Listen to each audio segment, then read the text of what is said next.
andava todo domingo. Ô Emerson, eu tenho um canal de vídeo, cara. Você se importa se eu colocar a câmera aqui e fazer uns 5 minutinhos de vídeo falando com ela? Mas é de gamer? Não, cara, eu falo de empreendedorismo. Ah, tá. Porque se fosse de gamer eu ia falar pra você tirar uma foto do meu filho. E aí galera, tudo belezex? Professor Daniel Moscardo, esse é o Empreendemundo na área. Voltando de uma reunião aqui no Brás, dia de calor em Sampa, quase 40 graus. Eu, Thiagão e o nosso amigo Emerson, motorista do Uber. E aí, cara, beleza? Beleza. E é o seguinte, galera, o motivo desse vídeo... Deixa eu prender a câmera aqui.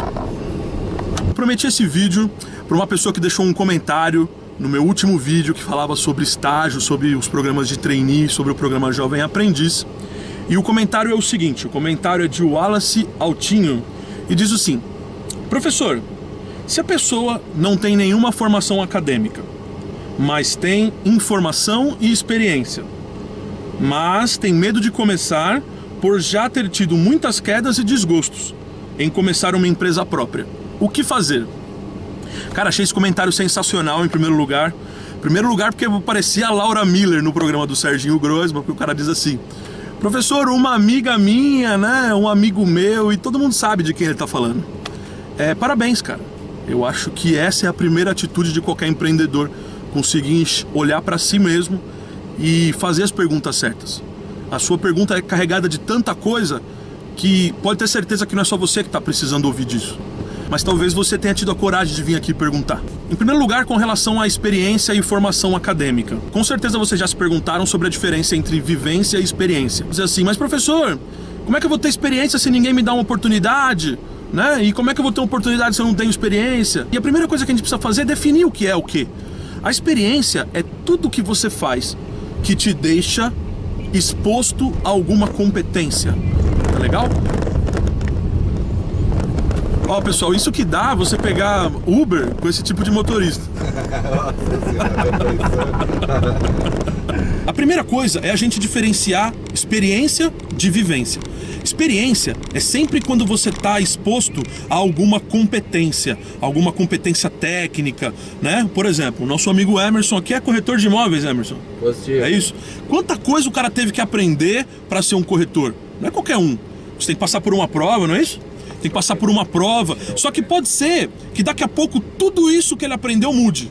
O que ele tem que fazer? Aprender tudo de novo, porque aquilo que ele aprendeu teve data de validade, mudou por alguma legislação, por algum conceito do mercado, beleza. Essa é a experiência. Agora, o que você não pode esquecer é isso que você acabou de comentar. Pô, eu tenho muita informação, eu tenho muita bagagem. Essa é a sua vivência, cara. A sua vivência ninguém te tira. A sua vivência faz com que você seja o que você é hoje. Vamos aproveitar o exemplo do nosso amigo Emerson. E o jeito que ele atende os clientes, e o jeito que ele fala com as pessoas, o jeito que ele tem de ligar, de entrar em contato, de saber o momento certo de fazer uma proposta ou de não fazer, tudo isso é vivência. Isso você não põe no currículo, cara. Isso você não consegue em qualquer lugar. Isso você tem do dia a dia. Quanto mais você vive, mais você tem. E não tem data de validade, é diferente da experiência.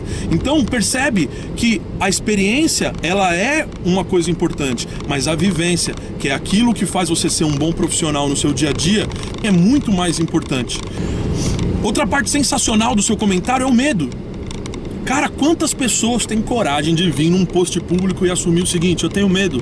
Mas a gente precisa entender ele. A gente precisa entender que a gente tem que correr os riscos certos. E que correr risco dá medo, de fato. E que o grande segredo não é ter ou não ter medo. E o meu medo, agora sim, é quando a gente fala pra molecada assim: olha só, os grandes não têm medo. E aí ele pensa assim: poxa vida, eu tenho medo, eu não sirvo pra ser uma pessoa como essa. E aí a gente acabou de destruir um sonho antes dele nascer. Presta atenção, galera, saiba assimilar o seu medo, saiba enfrentar o seu medo, tá legal? Mas tem uma outra coisinha sobre medo que eu queria dizer, mas eu não vou falar agora não, eu vou falar só no final, porque sabe como é que é? Eu sou do marketing, tem que prender a audiência, aquela coisa toda, vamos lá. Outra parte genial que eu achei no seu comentário, Wallace, é o seguinte: as quedas. Quantas quedas eu já tive?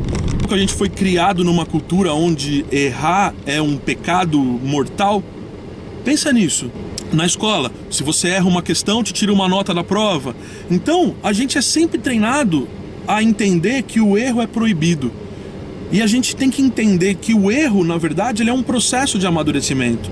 A queda, na verdade, ele é um processo de aprendizado. E o erro faz parte desse processo de aprendizado. Então, quando você diz que você sofreu muitas quedas, agradece, cara.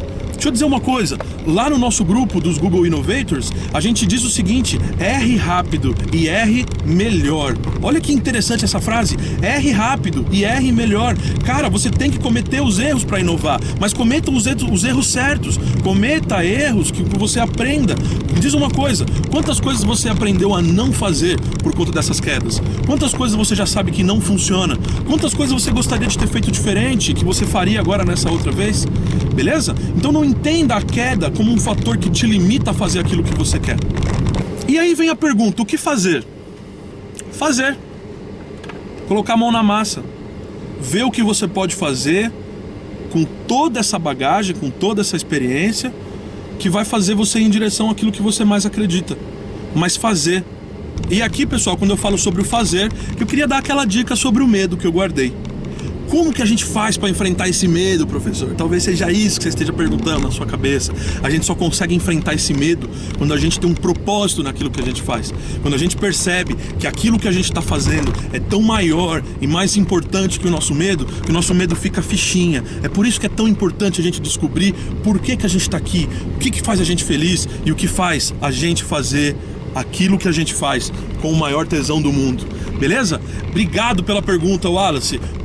Espero que tenha ajudado outras pessoas também. Um grande abraço para todos e continue acompanhando os vídeos aqui no Empreendemundo. Valeu? Um abraço e até mais. Gente, obrigado aí pela... Valeu. E aí? Fechou. Eu sei que falar. Fechou o e-mail.